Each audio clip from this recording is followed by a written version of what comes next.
Okay, we're waiting for Dr. Theresa Tam and federal health officials to start a press conference. It is supposed to start at 9 a.m. Pacific time, or it would be noontime Eastern time. So please stand by while we wait for them to come on.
Okay, good afternoon, everyone. So today we will first hear from Dr. Tam and Dr. Njoo, and then we will turn to Minister Bibo and Minister Schultz.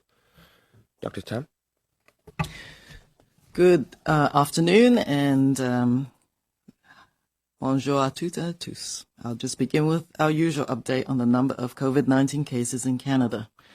There are now 24,804 cases, including 734 deaths. I've noted previously that a significant proportion of these deaths are linked to outbreaks in long-term care facilities. Sadly, because COVID-19 can have a prolonged course, these deaths will continue to increase even as the epidemic growth rate slows down. For the lab testing, we've completed tests for over 428,000 people, with now over 5.7% confirmed positive, as Canada continues to improve testing to track where the disease is spreading. To save lives, families, communities, and businesses across Canada have shifted their behaviors to help break the chains of transmission of COVID-19. Though this challenge is nowhere near over, and we will have to work just as hard to get all the way down to a new normal when we reach low levels of transmission. How soon we get there and what that new normal will look like will depend on our actions right now. We know that physical distancing works to reduce the number of people who get infected, and once low enough, the epidemic will run out of fuel. One thing is certain: if we want a best case scenario, we need to give it our best efforts. We cannot prevent every death, but we must prevent every death we can. We need to protect our seniors. So stay home and save lives, and let's give our best effort to plank the curve. Then crush it. Thank you. Bonjour. On commence tout d'abord par faire le point sur le nombre de cas de COVID-19 au Canada.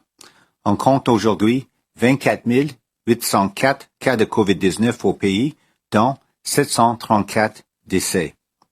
On a constaté auparavant qu'un pourcentage important de ces décès est lié aux éclosions dans les installations de soins de longue durée de plusieurs provinces. Malheureusement, puisque le cours de la COVID-19 peut être de longue durée, le nombre de ces décès continuera à augmenter même si le taux de croissance de l'épidémie ralentit. Nous avons effectué des tests de dépistage sur plus de 428 000 personnes, dont plus de 5% ont été déclarés positifs à la COVID-19. Le Canada continue d'améliorer les tests pour mieux suivre la propagation de la maladie. Partout au Canada, des familles, des collectivités et des entreprises ont changé leurs habitudes pour briser les chaînes de transmission de la COVID-19. Nous resterons aux prises avec cette pandémie pendant un certain temps. Mais lorsque la transmission aura ralenti, nous ne pourrons pas baisser les bras et devrons nous habituer à une nouvelle normalité. On ne sait pas combien de temps nous prendrons pour y arriver, ni de quoi sera faite la nouvelle réalité, mais nous savons que l'avenir dépend des choix que nous faisons aujourd'hui. Nous savons aussi que l'éloignement physique permet de réduire le nombre d'infections et que l'épidémie s'épuisera lorsque les infections auront considérablement diminué. Une chose est sûre, notre avenir est entre nos mains et nous devons tout faire pour mettre toutes les chances de notre côté. Nous ne pouvons prévenir chacun des décès, mais nous devons prévenir tous les décès que nous pouvons. Il faut absolument protéger nos aînés. Alors, restons chez nous pour sauver des vies et acharnons-nous à aplatir la courbe le plus rapidement possible. Je vous remercie. Merci, Dr. Njoo. On va maintenant entendre la ministre Bibo. Bonjour à tous. Alors aujourd'hui, je suis heureuse de vous annoncer 50 millions de dollars pour aider nos producteurs et nos productrices agricoles, ainsi que les transformateurs alimentaires, à mettre en place les mesures nécessaires au respect du protocole d'isolement obligatoire de 14 jours pour tous les travailleurs étrangers temporaires. I'm happy to announce $50 million to help farmers, food and seafood processing employers, put in place the measures necessary to follow the mandatory 14-day isolation period required of all workers arriving from abroad. Let me tell you why and how our government is taking one more step to help our farmers and food processors continue their vital work of feeding the nation, while protecting the health and safety of Canadians. Les femmes et les hommes qui travaillent au sein de notre chaîne d'approvisionnement alimentaire font un travail essentiel pour s'assurer que nous ayons accès à des aliments de qualité, variés et à prix abordables. Avant la pandémie, le secteur faisait déjà face à une sérieuse pénurie de main-d'œuvre. Chaque année, malgré que le secteur agricole accueille plus ou moins 60 000 travailleurs étrangers, environ 15 000 postes demeuraient vacants. Et cette année, le nombre sera encore plus grand. Dans plusieurs régions au Canada, la production d'aliments frais, surtout de fruits et de légumes, dépend en grande partie de la contribution de travailleurs étrangers temporaires expérimentés, et ce, de la saison des semences ou des plantations jusqu'aux récoltes. Les usines de transformation de poissons, de fruits de mer, de viande comptent, elles aussi, sur un bon nombre de travailleurs étrangers pour remplir les tablettes de nos épiceries. The men and women who work in our food supply chain are essential to ensuring Canadians have access to a variety of high-quality food at a reasonable price. In many regions in the country, the production of food, particularly fresh fruits and vegetables, relies on the contribution of experienced temporary foreign workers, right from planting season to harvest. We count on them to fill our shelves. The same goes for fish, seafood, and meat processing plants. This is why we granted an exemption for temporary foreign workers, along with other foreigners with work and student visas from traveling to Canada. But like all foreign nationals arriving to Canada during the COVID-19 crisis, they must follow a strict mandatory 14-day isolation period. Évidemment, comme tous les Canadiens qui reviennent de l'étranger, ces travailleurs doivent se conformer à une période d'isolement obligatoire stricte de 14 jours. Pour avoir discuté avec plusieurs employeurs, je peux vous assurer qu'ils prennent cette obligation très au sérieux et qu'ils ont à cœur de protéger la santé de leur communauté et de leurs travailleurs. Inévitablement, cette période d'isolement payée mais non travaillée va engendrer des coûts additionnels importants pour les employeurs, notamment pour offrir des lieux de résidence qui permettent le respect des règles imposées par la santé publique. Pour aider les producteurs et les productrices agricoles ainsi que les transformateurs alimentaires à assumer ces dépenses extraordinaires, le gouvernement fédéral leur accorde un montant forfaitaire de 1 500 $ par travailleur étranger temporaire. We recognize that meeting these isolation rules come with a cost for businesses.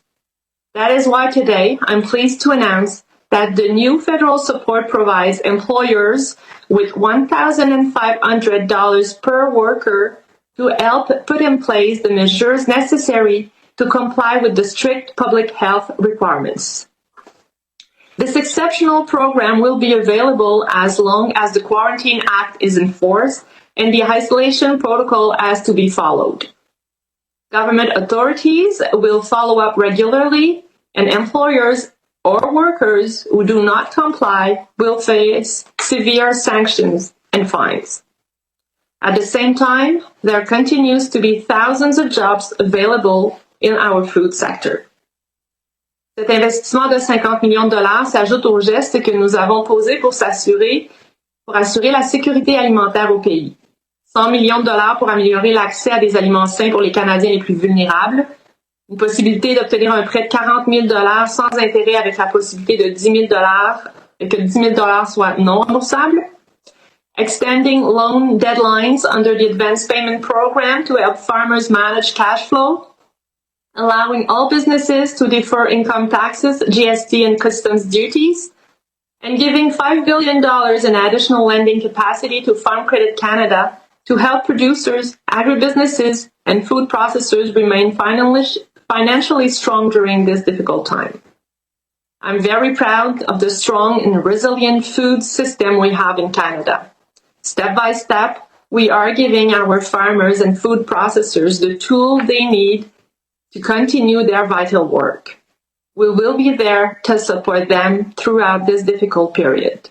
En terminant, je veux remercier encore une fois les producteurs et les productrices agricoles, ceux qui travaillent dans les usines de transformation alimentaire, les camionneurs, les inspecteurs, les épiciers, les bénévoles dans les banques alimentaires et tous ceux et celles qui contribuent à nous offrir des aliments de qualité, diversifiés et abordables. Merci. Thank you, Minister. We will now hear from Minister Schultz. Good afternoon, Salud, and thank you very much for joining us today. This pandemic has presented everyone with challenges. However, the most critical is slowing the spread and saving lives. As we know, this is most important for seniors and those with pre-existing medical conditions, as they are at the greatest risk of severe health complications due to COVID-19. Unfortunately, we have seen many long-term care homes in Canada experiencing outbreaks of COVID-19, with some facilities reporting multiple deaths. This is heartbreaking. Residents of long-term care homes are vulnerable to infections due to their communal living spaces, shared healthcare providers, exposure to external visitors, and transfers from other healthcare facilities. The Government of Canada has released evidence-informed guidelines to help residents, seniors, and healthcare workers in long-term care reduce the spread of the virus. Remain safe and healthy. Officials at the Public Health Agency of Canada developed these guidelines in close consultation with their provincial and territorial partners. La ligne directrice aidera les résidents et les travailleurs et demeurer en santé et en sécurité. Work builds on previous guidance in Canada and is informed by lessons learned in other countries, as well as interim guidance from other Canadian and international bodies. Long-term care homes are under the provincial and territorial jurisdiction. However, the guidance provides recommendations that complement provincial and territorial efforts to monitor, prevent, and control healthcare-associated infections. These guidelines may be adapted to other settings, such as retirement homes and residential homes for those with developmental disabilities.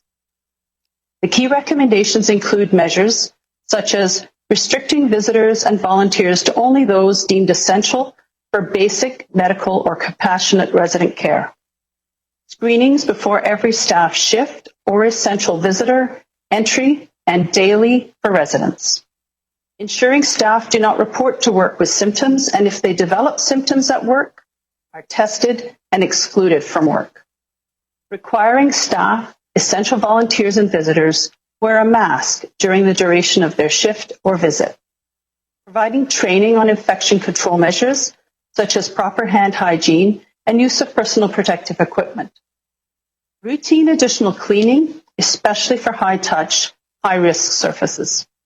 Wherever possible, limiting work for employees to a single facility and limiting the number of locations in the facility in which employees work. And like all Canadians, practicing physical distancing to the greatest extent possible, including during mealtimes. That includes canceling non-essential outings. Many facilities have already implemented several of these measures, and for those, I applaud them for their vigilance and efforts to protect the most vulnerable among us. Providing consistent guidance for long-term care homes across the country will help save lives. And that's by protecting those seniors and those dedicated to caring for them. Assurer une guidance constante auprès des établissements de soins de longue durée. Aider et sauver des vies. However, it will take much more than these guidelines to keep our seniors and vulnerable Canadians safe. It would not be possible to keep them safe without individual Canadians practicing social distancing. We recognize that involves difficult decisions and personal sacrifices. It is essential that individuals practice social distancing to keep everyone safe. I want to acknowledge the role that Canadians all across the country are playing in flattening the curve and helping us all get through this. Most of all, I want to recognize all the caregivers and outstanding public health workers who are doing an exceptional job of providing essential service and who are working tirelessly in our communities in very difficult circumstances. We all need to do our part to help stop the spread of the virus among the residents of long-term care homes, as well as the workers who care for them. Together, we'll get through this. Thank you. Thank you, Minister. We will now start taking questions, starting with 3 questions on the phone before turning back to the room. 1 question, 1 follow-up, une question et un suivi. Operator. Thank you. Merci. If you have a question, please press star 1 on your telephone keypad. Si vous avez une question, appuyez sur l'étoile 1 sur votre téléphone à clavier. The first question is from Raymond Filion, TVA. Please go ahead. Votre ligne est ouverte. Oui, bon matin. Une question pour Madame Bibeau. À qui, si vous pouvez préciser, à qui est versé le 1500 $, à qui ça s'en va et à quoi exactement ça peut servir cet argent-là? Est-ce que c'est pour défrayer les frais d'hébergement? Si vous pouvez préciser. Donc, on va verser 1500 $. C'est un montant forfaitaire qui va être versé aux employeurs, donc aux producteurs agricoles ou aux entrepreneurs là, des usines de transformation. Ils vont pouvoir utiliser le montant soit pour faire des aménagements dans leur résidence actuelle, soit pour louer des chambres d'hôtel, des résidences étudiants ou un autre lieu qui serait plus approprié pour respecter le protocole d'isolement, ou encore pour absorber une partie du salaire, puisque les travailleurs doivent être payés pendant 2 semaines alors qu'ils ne peuvent pas travailler. Est-ce que vous pouvez nous dire si tous les travailleurs temporaires étrangers sont systématiquement testés pour la COVID-19 à leur arrivée au Canada? M. Blanchet du Bloc disait au cours de la fin de semaine qu'un groupe de 159 travailleurs mexicains était arrivé sans avoir été testés, sans avoir été mis en quarantaine. Pouvez-vous également nous dire ce qui est arrivé avec ce groupe-là? Alors, pour tous les groupes qui arrivent du Mexique, du Guatemala, éventuellement d'autres pays, on vérifie leurs symptômes avant l'embarquement dans l'avion. On leur explique correctement aussi toutes les mesures relatives à leur santé, mais aussi toutes les règles qu'ils ont à suivre lorsqu'ils arrivent au Canada au niveau du protocole d'isolement. On s'assure qu'ils n'ont aucun symptôme avant d'embarquer dans l'avion et vont porter un masque pendant tout le transport. Arrivés à Montréal, évidemment, qu'ils sont accueillis par les services frontaliers, mais aussi par différentes organisations de l'industrie agricole qui sont très expérimentées dans l'accueil des travailleurs étrangers. Donc, il va encore avoir à cette étape-là d'autres informations qui vont leur être transmises. On va les mettre à bord d'autobus nolisés, privés, qui vont aller jusqu'à la destination, là où ils vont devoir passer leurs 14 jours d'isolement, donc sur la ferme, à l'hôtel, dépendant de chacune des situations. Alors, à partir de là, c'est la responsabilité de l'employeur de s'assurer que le travailleur a toutes les bonnes informations, a un lieu adéquat pour passer son 14 jours d'isolement, qui va être nourri correctement, qui a accès à tous les produits sanitaires pour sa propre hygiène et pour entretenir son lieu de résidence aussi. Et dans le cas du Québec, il va aussi avoir un suivi là, de la santé publique du Québec, dans les différentes provinces aussi, pour s'assurer, là, surveiller les symptômes au fur et à mesure là, au courant de ces 2 semaines d'isolement. Merci, Madame la Ministre. Opérateur, prochaine question. Thank you. Merci.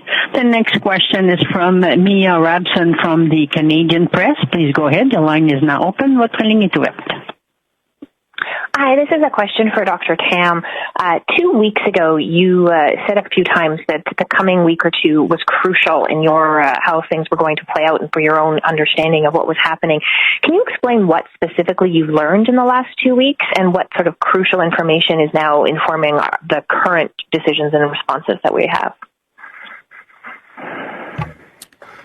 Yes, so part of the crucial observations and from the public health domain is, of course, still the ongoing challenges of long-term care facility outbreaks, which is why I think all the chief medical officers, all the provinces and territories are trying to do the best they can to strengthen the response in that area, because that is driving the severe outcomes, I think, in Canada. So I think that is absolutely a key feature of this epidemic. We have seen that the day-over-day increase in number of cases has slowed down, but we will be doing more work on that front, being cautious about, where we're at. And so expect more, description of how that is going, as we go along in the next coming week. I think, a lot of the trends are actually positive in terms of the slowing down of that growth rate. I think one area that people did sort of note is the case fatality ratio or rate. And unfortunately, given the outbreaks in long-term care facilities, we will expect to see more reported deaths as the days go on. And if people are looking at that ratio of deaths over the total number of cases reported, even as I said in my opening remarks, even as the numbers of cases, that growth in the number of cases slows down, the number of deaths, unfortunately, are expected to increase. So that ratio is a very dynamic one that we're monitoring. But for sure, the key observation is still that the severe outcomes are impacting those who are of the older age groups, particularly those over 70 in terms of hospitalizations and deaths. And that is the group where we really must protect in terms of, seeing a reduction in our impact. Mia, follow-up?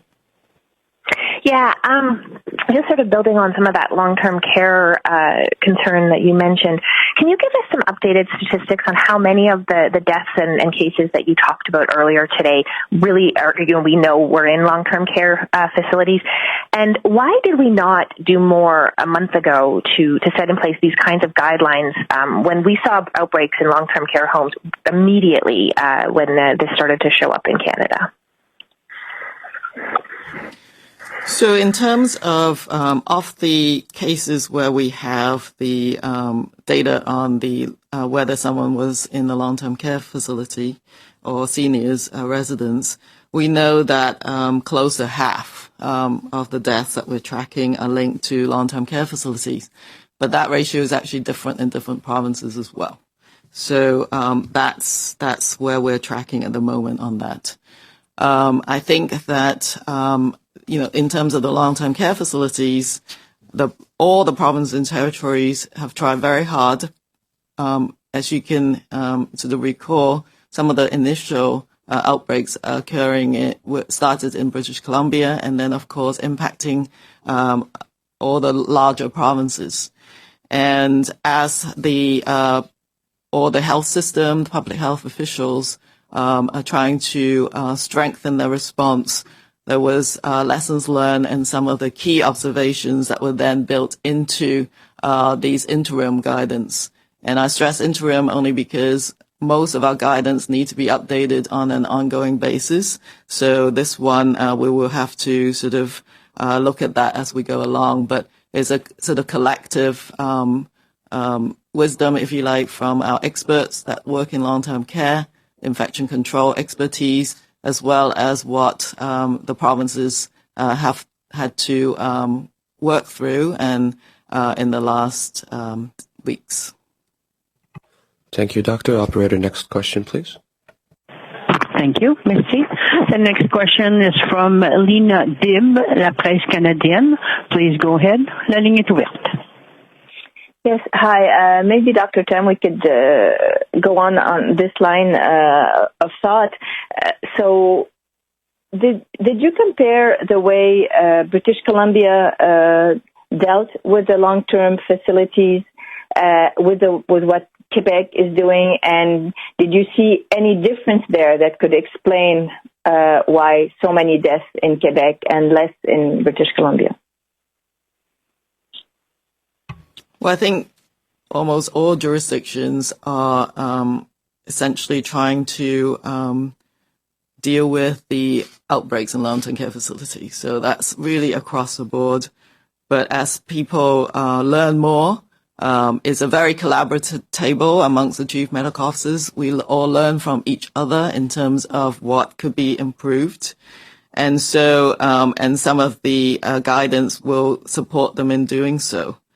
And so I think policies that our Minister of Seniors has outlined with some of those key pieces. They're not always easy to roll out. We do have a very varied landscape in terms of long-term care facilities in both the private and public sector. And for sure, going forwards, the key lessons learned from this pandemic is that we really need to improve on infection prevention control and some of how we manage, to protect both the visitors, volunteers, healthcare providers, and staff. Some of what we learned, though, also incorporates the latest science. I think last week we talked about, the role of people who are only mildly symptomatic, health workers who may not know that they are developing symptoms as they go to work. All of those scientific observations were integrated into the latest guidance, which, for example, really emphasize the training in infection prevention control and monitor compliance and putting on and wearing masks for the duration of shifts or visits. That is not something that was previously systematically integrated into different jurisdictions' approaches, partly because that's the evolving science as we learn it as well. So I think we will all learn as a country and as a society, I think, about how we protect seniors and residences with underlying medical conditions, some of them very complex under those circumstances, and that we have to reduce the introduction of such outbreaks into those facilities. And that will absolutely have to be a priority as this epidemic evolves as well. Lina, en suivi? Oui. Mon autre question, thank you, Dr. Tam. Mon autre question, c'est pour vous, Madame Bibeau. Quand vous avez annoncé que les travailleurs étrangers temporaires allaient continuer à venir, vous avez dit que ce serait aux producteurs agricoles de s'assurer de la quarantaine de 14 jours. C'était leur responsabilité au risque de perdre leur permis. Puis maintenant, vous décidez de les aider financièrement. J'essaie de comprendre pourquoi est-ce que cette industrie qui est comme une des dernières qui fonctionne encore dans notre économie sans blesser. Pourquoi est-ce que vous avez décidé qu'eux aussi avaient besoin d'argent?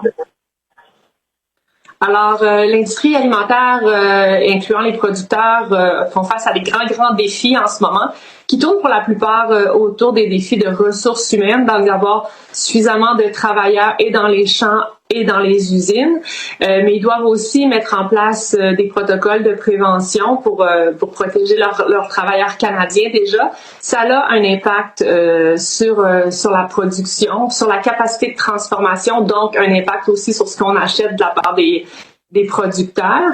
Et pour revenir directement aux travailleurs étrangers, au départ, on n'avait pas toutes les conditions du protocole d'isolement. On pensait que ce serait peut-être acceptable d'avoir un isolement qui soit actif. Donc, ils auraient pu travailler au champ tout en maintenant la distance.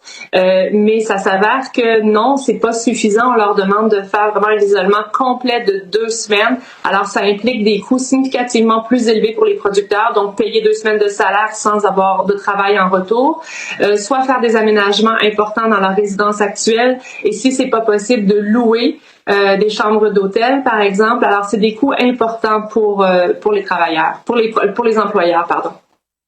Merci, Madame la Ministre. On va maintenant passer aux questions dans la salle, starting with Mike from Global. Okay. I've got questions about the new rapid test from Spartan Biomedical. These things have just been really approved by Health Canada, and I'm wondering about some details about like how long it will take till they're actually in use, who's going to get priority, and where are they going to go first? Yeah, so this is the one component of our strategy to improve on lab testing in Canada, because they are more portable and they can be used nearer the patient, if you like, and they are quite rapid in terms of the turnaround time. The idea, I think, is to prioritize these to more remote areas that have less access to the more central laboratories, so that it would not require any transportation time for the specimens to be sent.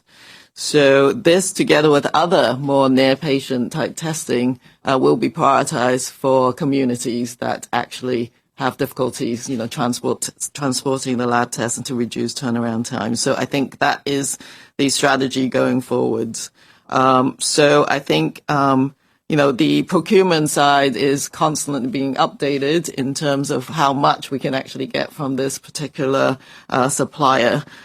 So I think that's a dynamic situation. And all I can say is we will get everything that this supplier will be able to provide in the coming months. Do we have any actual numbers on how many we are going to get from the supplier, and how much difference do you expect that to make in the big picture of the whole testing plan? Well, I think it will make a lot of difference to areas that have less access right now to the turnaround time. In terms of the supplies, this is dynamic, as we all know, depends on lots of different moving parts, but the procurement contract itself is trying to secure supply of the devices with 40,000 units per month in the upcoming months, and then see how that progresses in terms of the sort of supply rate. But every day we have to reevaluate the moving parts on this one, I think.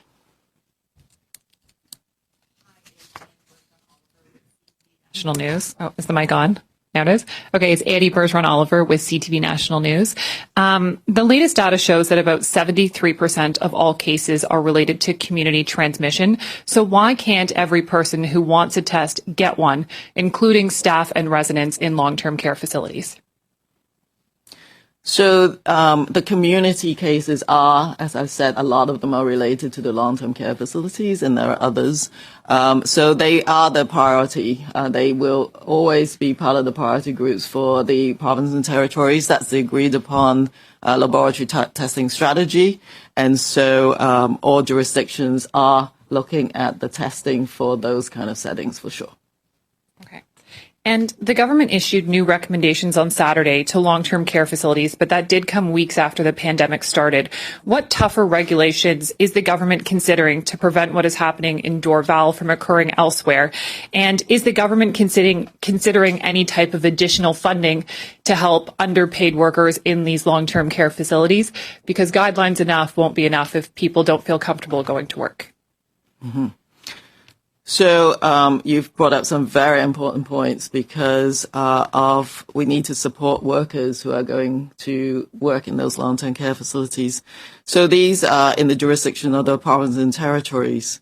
And again, you will see that it's not just these guidelines, but different jurisdictions are already putting in place different policies to strengthen the support for long-term care facilities, including how to restrict movement between the facilities but keep the workforce going. So you will see different strategies being implemented in different provinces, but all to shore up the actual human resource in those facilities. And also some jurisdictions have looked at the financial supports to even out the sort of rate of pay, if you like, between the private and the public sector. So you're seeing some of that, for example, in British Columbia. But I will leave it at there. I don't know if our minister would like to say anything on that front.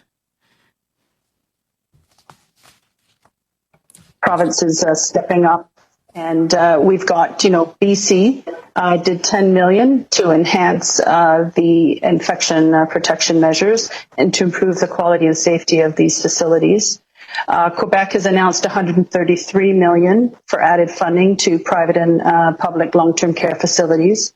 And Ontario just announced $243 million for surge capacity for screening, for infection control measures and supplies. So all of these initiatives are going to be helping the safety of these facilities, because having access to protective equipment, making sure that the workers can operate in a safe manner is essential. And I see provinces and territories seized with this matter and stepping up to do just that. From the federal government, though. One question, one follow-up. Dr. Njoo, if you could just repeat Dr. Tam's initial response in French, please. What was the question again? It was the first question or the second one? Second question was, is there potentially any federal support to help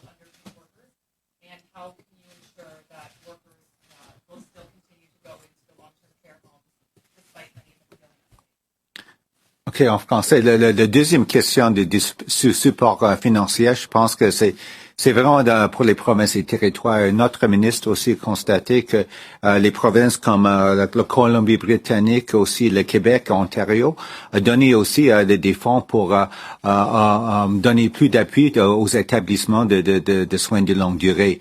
Pour nous autres, dans le domaine de santé publique, avec notre comité consultatif spécial, on a élaboré des lignes directrices. C'est vraiment en consultation avec tous nos homologues, des médecins hygiénistes en chef de toutes les provinces et territoires. Et c'est toujours quelque chose, c'est en évolution, c'est toujours fluide parce que c'est toujours informé par l'évidence scientifique, les données probantes et aussi les expériences de toutes les provinces et territoires. Par exemple, maintenant, on sait que c'est un enjeu que les travailleurs qui sont dans un établissement peut-être travaillent dans plusieurs établissements de soins de longue durée. Donc, les provinces et territoires, au fur et à mesure, chacun peut-être a mis en place des mesures pour peut-être faciliter qu'une personne, un travailleur reste dans un seul établissement de soins de longue durée. Une autre mesure aussi, on a mis en place dans plusieurs établissements, selon nos lignes directrices, c'est que c'est important pour les visiteurs d'être comme restrictés, limités pour rentrer dans un établissement. C'est sûrement une question qui est vraiment considérée comme essentielle. C'est peut-être si c'est pour aider le résident et la résidente à manger ou des choses comme ça. Ça, c'est une chose. Aussi, on fait un dépistage pour tous le personnel, les visiteurs aussi, les travailleurs qui rentrent dans les établissements. Et maintenant aussi, on recommande aussi que les visiteurs et aussi les travailleurs portent un masque. Pour les travailleurs, ça prend tout leur chiffre dans l'établissement et pour les visiteurs, ça prend dans toute leur visite. Donc, on voit que c'est vraiment quelque chose, peut-être qu'il y a un mois, on n'a pas pensé, ou peut-être c'est pas si évident, mais maintenant, avec l'expérience et l'évidence, on continue à élaborer des lignes directrices pour être toujours à jour avec l'évidence scientifique. Merci. Merci, Dr. Christian Noël. Bonjour, Christian Noël de Radio-Canada. La question est pour la ministre Bibeau. Madame la ministre, avec votre réponse tout à l'heure concernant les tests, j'ai cru comprendre qu'il y a beaucoup de mesures qui sont en place pour s'assurer que la quarantaine est respectée, que les travailleurs étrangers temporaires sont en santé. Mais ce que je comprends, c'est qu'il n'y a pas de tests systématiques. Ma question, c'est pourquoi ne pas faire de tests systématiques? Je pense que c'est la règle générale aussi, considérant la disponibilité des tests, de ne pas faire passer le test à des personnes qui n'ont aucun symptôme. Alors, on surveille les symptômes chez les travailleurs avant qu'ils quittent le Mexique, le Guatemala ou leur pays d'origine.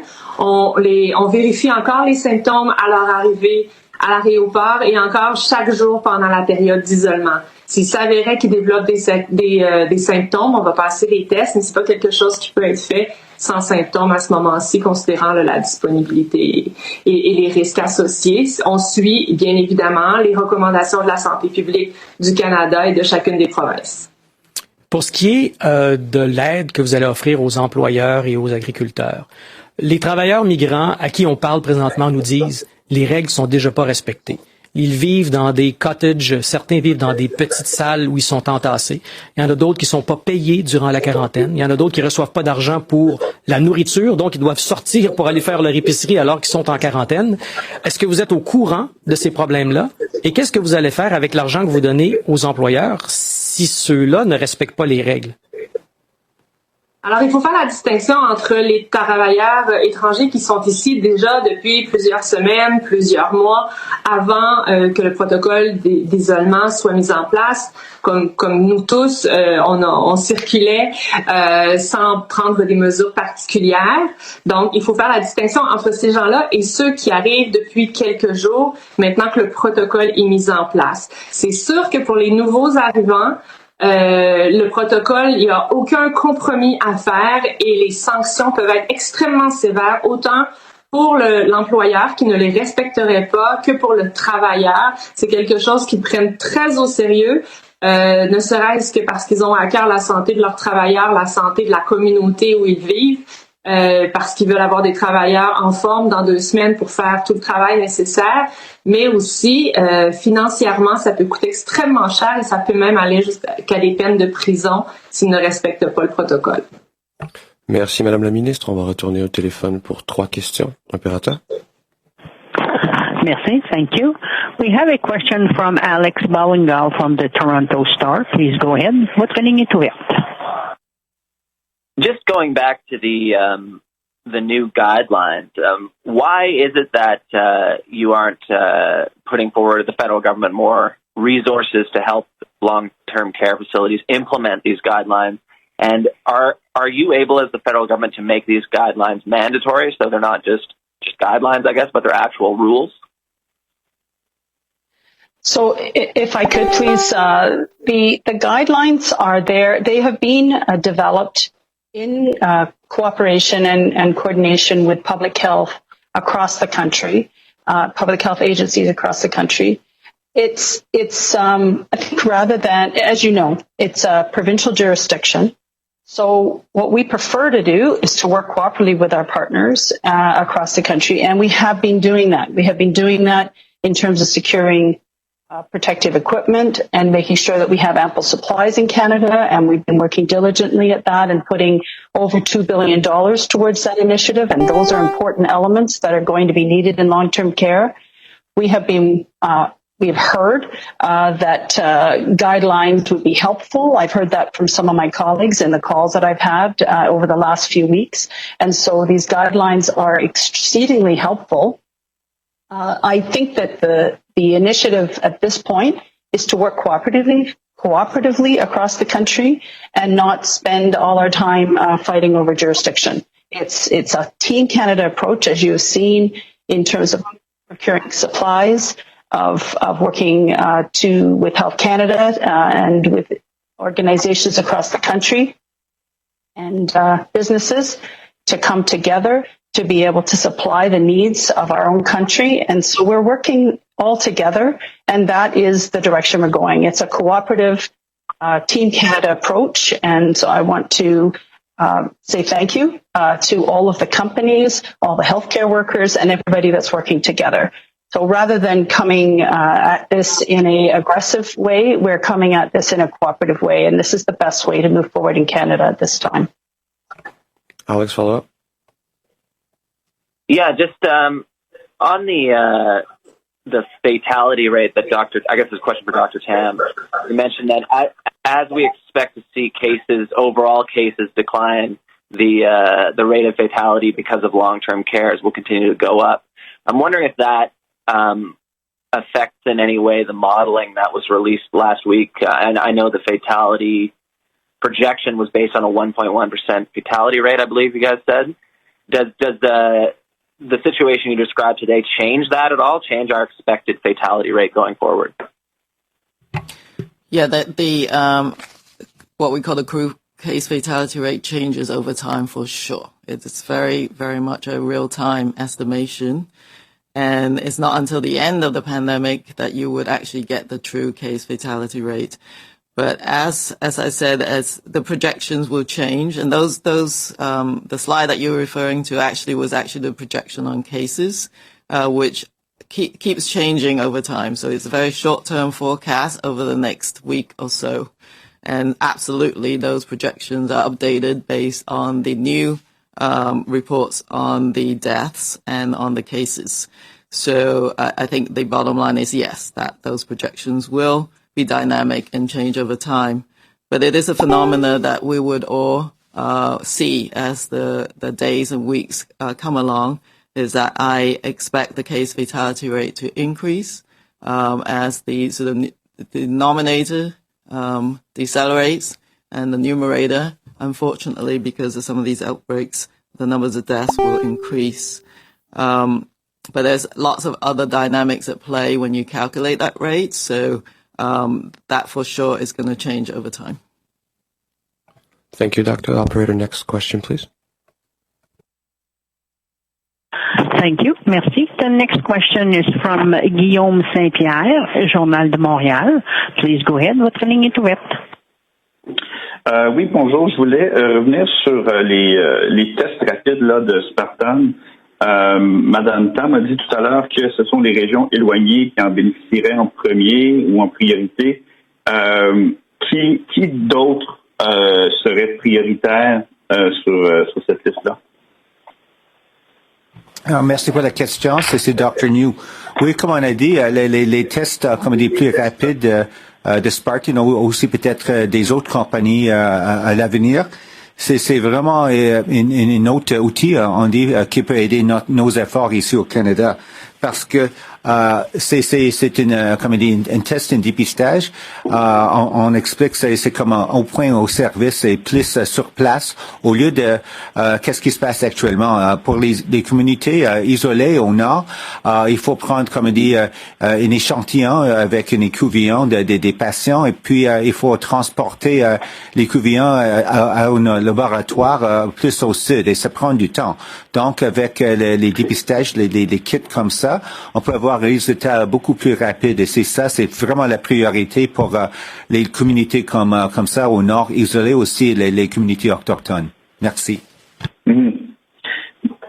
Donc je comprends que est-ce que ça serait réaliste éventuellement de penser qu'on pourrait tester de façon rapide et plus systématique des gens qui gravitent autour, par exemple, des centres de soins de longue durée ou les gens où il y a un taux de mortalité assez élevé? Oui, c'est toujours possible parce que on continue avec nos efforts de voir toute une gamme des moyens possibles. On continue avec le dépistage, le test on utilise actuellement, c'est basé sur un test moléculaire. On continue toujours avec nos efforts d'élargir, d'augmenter la capacité laboratoire à travers le pays. Puis avec l'introduction des autres dépistages comme ça, c'est sûrement un autre moyen qu'on peut utiliser au fur et à mesure comme c'est approprié. Et aussi un autre rayon, quelque chose on est en train aussi de travailler, c'est aussi, comment dire, le dépistage sérologique. C'est un test, un dépistage qui peut mesurer, comme on dit, la présence des anticorps.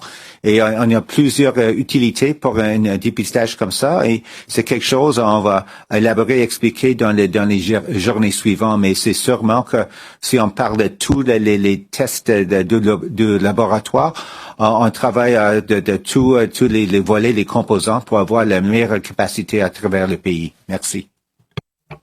Thank you, Dr. Operator. One last question on the phone, please. Thank you. The next question is from Sharon Kirky from the National Post. Please go ahead. Votre ligne est ouverte. Great. Thank you. Dr. Tam, I have a question. On Friday, South Korea reported that 91 COVID-19 patients that were believed to have recovered from the disease tested positive for the virus again just before hospital discharge. And it's raising a question, can the infected get reinfected? And I'm wondering, have we seen any evidence of this in Canada, and what might be behind the reports coming out of South Korea? I think there's many different hypotheses. First of all, I think is to verify the information. So, getting our international partners to expand more on what is actually happening, and maybe, yes, having an international collaboration in terms of looking at what happens to someone who has initially been infected. We actually don't know if the test positive, I think it's a PCR test, means that there's any viable virus in that particular person. So that's one of the first questions that aren't actually answer. And of course, looking at the clinical course of the individuals over time. And I think it stresses the fact that we know very little about this virus in terms of the immunology, how the human body actually mount an immunity and what actually happens in the longer term. So those are all very pertinent research questions for sure. And I have just one more question. There's a concern that the sort of one-size-fits-all social distancing, the shelter-in-place strategy, isn't feasible, especially over the long term when considering the economic impact that it overprotects the young and underprotects the old. And given, as you say, that the severe burden of disease is primarily among people 70 and older, isn't there a more reasonable strategy here? I mean, how do we protect seniors while easing the restrictions on people who are not nearly so vulnerable? Extremely pertinent questions again. So one of the most important epidemiologic research question is the role of children, not just whether they are severely, whether they're mildly impacted or not in terms of severity, is the role that they play potentially in transmission. So it is something that the international community is working on. Because, of course, some of the measures, such as do schools resume, are dependent on that experience.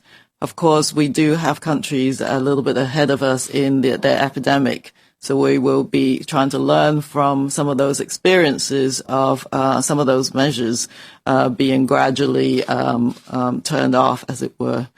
For sure, I think prevention of disease impact to the at-risk population is still key.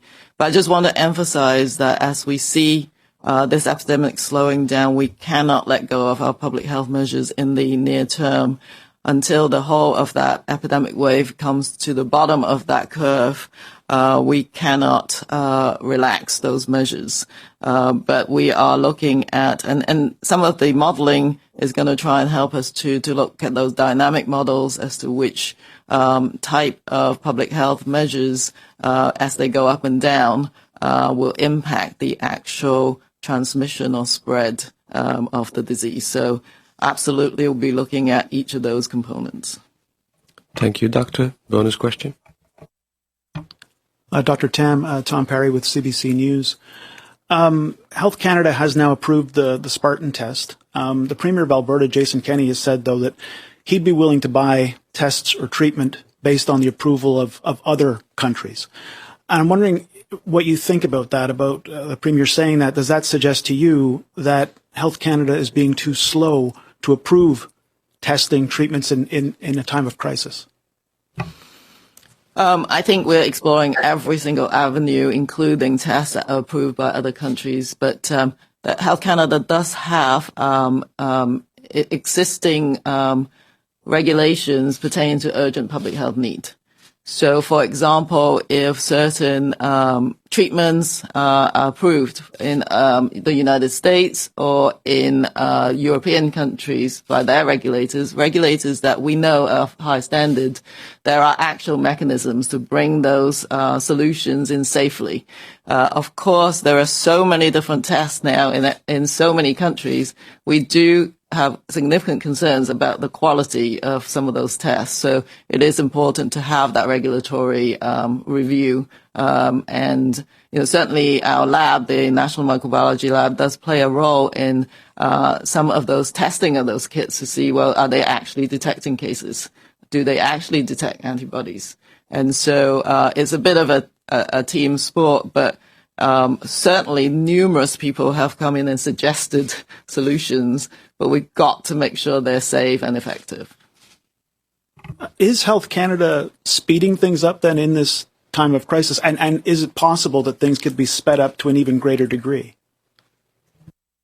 Absolutely. I think the regulatory aspects of Health Canada are working at, breakneck speed and shortening review times. And I think as part of our pandemic response, the regulator actually tries to condense some of those specific periods of time for different aspects of, real-time incorporation of data for clinical trials, for example. So all of that are at play, but they must ensure effectiveness and safety for sure.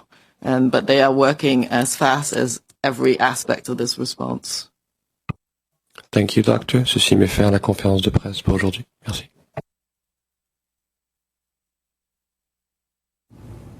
Hello again.